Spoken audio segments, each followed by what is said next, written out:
Your safety on RTD buses and light rail may soon improve.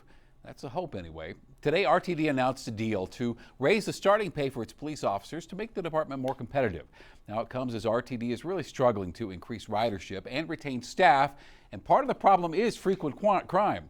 Now, at the same time, the agency continues to search for a permanent police chief. Denver 7's Colette Bordelon explains what this could mean for you when you choose to ride RTD.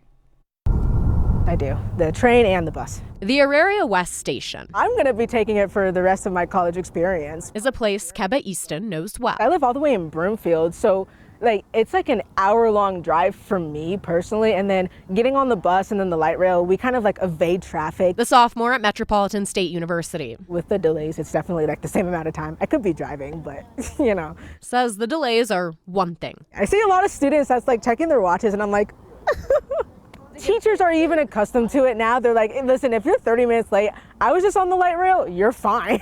Security on the train or bus is another. A lot of these people are intoxicated and under some substances, and I think that could kind of harm people who have tickets and are just trying to get to one place to another.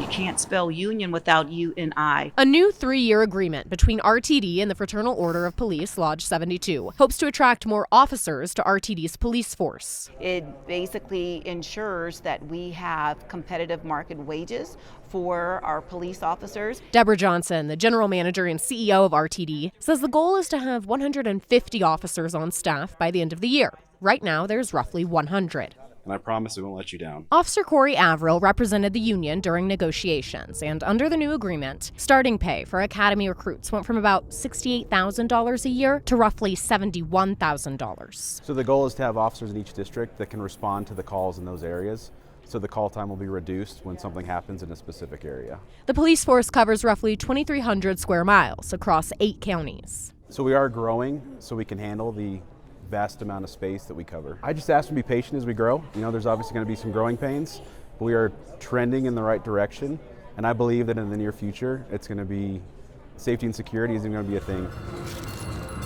Because delays are one thing for Easton. I see myself taking RTD just because where I live and traffic. But a safe trip home is what matters most. Colette Bordelon, Denver 7. And going in depth here, so let's take a look at where RTD's police officer pay stacks up with other departments. Denver 7 looked at the starting salary for police officers in Denver, Aurora, Fort Collins, and Lakewood. Those are the 4 largest municipalities in the area. Fort Collins has the highest starting pay, $86,000 a year. Lakewood pays $83,000 a year for an officer in field training and nearly $89,000 after field training. Denver is next with a starting salary of $77,000 a year, followed by RTD, $71,000 there, and Aurora pays just under $68,000 annually.